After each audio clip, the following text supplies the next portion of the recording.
Hello, everybody. So I just wanted to get on here for a quick minute before Mia wakes up and just let you know how awesome my little girl is.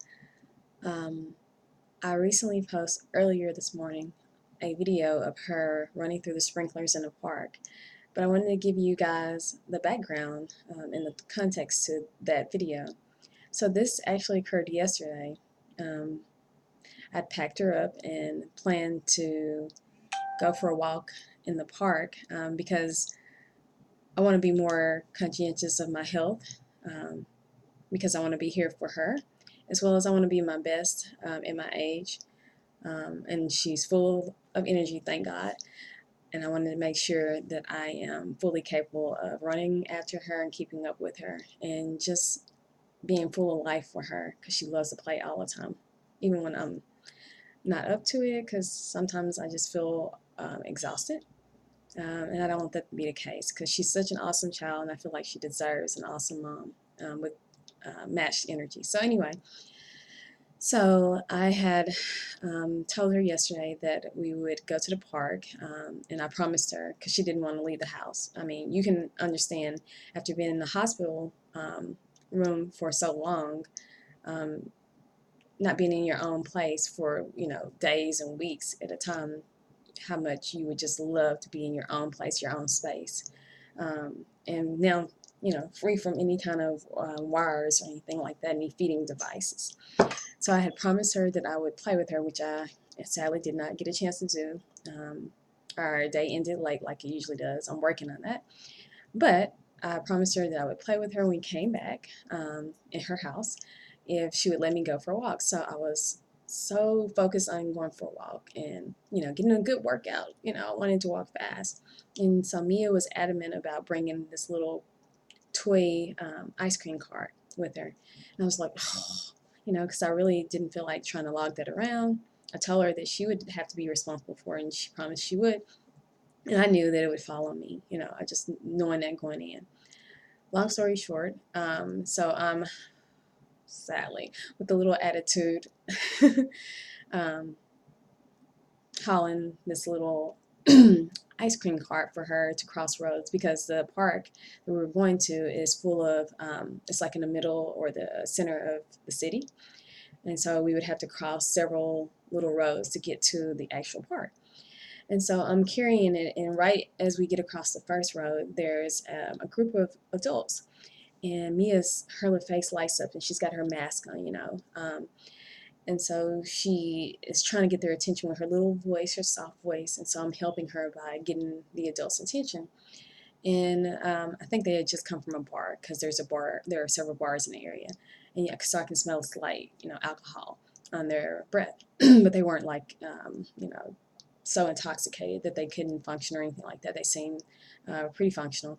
And so I explained to them what Mia was saying, and what she was saying is inside her little ice cream cart, she had brought several little toys. And if any of you have seen any of our previous videos, I really haven't shown you the full extent of how our house is completely just toy crazy. Like, it's just taken over by toys. But anyway, she had decided.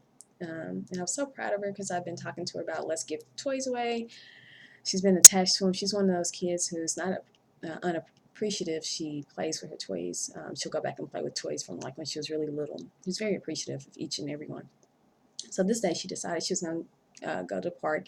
When she found out I was going to the park, she was going to hand out some of her toys. And so fast forward to the moment, these adults, at first they were like, no, I don't need it. And so she had this really sad look on her face, and I could tell even with her little mask covering her nose and her mouth. And so one of the ladies, she recognized or noticed that Mia's countenance changed, and the woman was asking me, would it make her happy? And I was like, yeah. And so anyway, um, so long story short, um, that day was just filled with Mia trying to find adults until I explained to her adults probably are not interested in kids' toys. But so then she changed it to where she was looking for kids throughout the park. you know, to give them toys, and she just wanted to put a smile on their face. And that's Mia. That's true Mia. She's always wanted to put a smile on people's faces. If I am looking sad, if I'm frustrated, if I'm sighing, you know, I do that because my mom used to do that. I'm sure that's where I got it from. And my mom used to call it letting go of the day, letting go of her worries and her stress. She would just let out large sighs. And so I do that, you know, so that when I find myself getting uptight or stressed, I let out a big sigh and I feel good. And so if Mia hears me making sighs, she's, you know, you can tell that it really bothers her. Like she's really saddened and troubled by it. So she's going to do anything she can, trying to be in a goofball, trying to massage my back, thinking of things that she feels like that would make me happy, including things that maybe she doesn't want to do. So um, I can't think of any right now, but that's true Mia. She just wants to make people happy. And so I'm sharing this just to let you know the quality and the type of child I have, God's blessed me with, and why it's so important for me. I mean, can you imagine all the things she's had to go through? And I knew before she was even diagnosed how hard it is, because I've gone through several adults. And I know you guys get tired of hearing me talk about it, but it's part of my story, part of my testimony. So I'm sorry Mia even gets tired of me doing it. But I've seen it several adults, one being my mom, who is was the strongest person that I knew alive, go through it, and she did a very good job of going through it. But I could tell that, you know, having her port access was painful to her. Even so that Mia, way before she was diagnosed, when she was there accompanying my mom, which she did pretty much all my mom's visits, um, up until toward the end when I started feeling like we were getting to the point where they were going to tell us that there was nothing more they could do. Mia was like, had this look and was trying to help my mom, comfort her when my mom was getting access at her port. Little did I know that God was preparing my baby for her own moment. So that's how God works. He's amazing. But yeah, and so I remember my mom, Mia's grandmother, just kind of reassuring her that, you know, it was okay. And, you know, God is amazing how He allowed me to be there and present in that moment so that she could see my mom go through it, so that she could have enough strength to go through it now. But going back to what I was saying, I can't imagine having gone through all the things she has.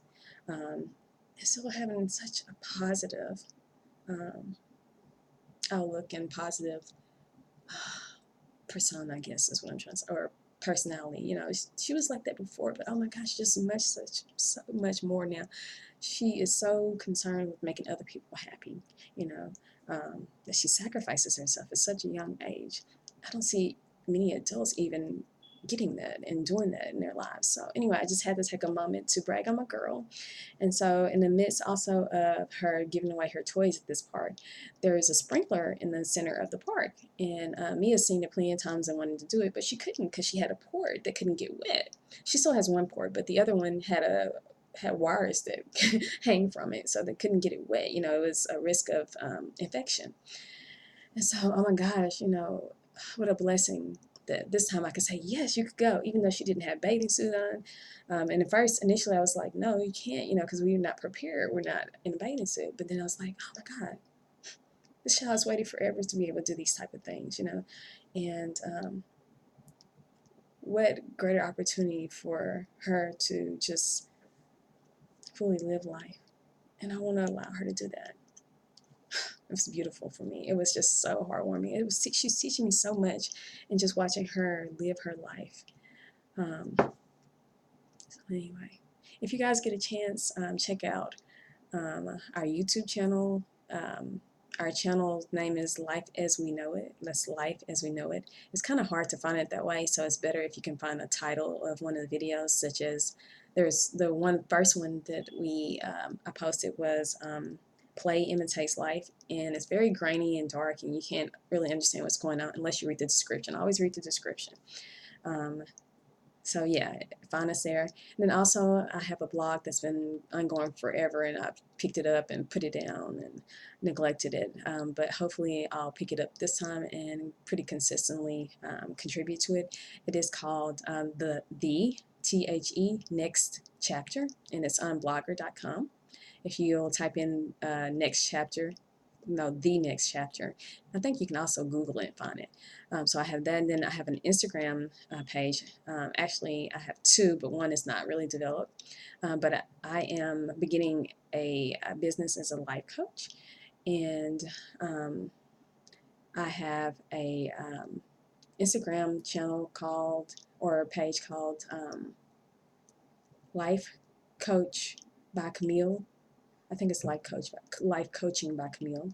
And then what else? I have a Facebook page. I'm not sure what medium you're using to watch this video, but I wanted to put all these out there. I also have a Facebook page. I have a few of them. One of them is Camille W55, Camille Camille W55, and then the other one is my life coaching website. It is Brushstrokes, BRUSHSTROKES, one word, Brushstrokes by Camille. So I would love if you guys would go in there and show me some love. They're not fully developed, but I'm working on them as I get time. It's kind of difficult to do it and balance being with Mia, because she requires a lot of my affection and time, as she should. She deserves it.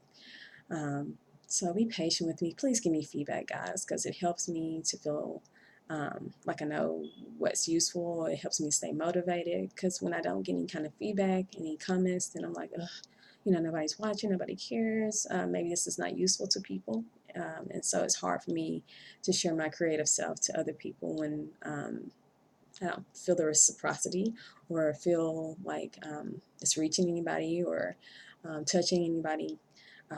Or I don't know people's reactions. So please check out those things and keep watching us, so that you can see God's grace and God's miracle through us, and Mia specifically, because I know God's behind all this and He's utilizing it, and I'm grateful to be a part of it. And I always say that I get a front row seat to see God in action. So anyway, this is life as we know it. Take care.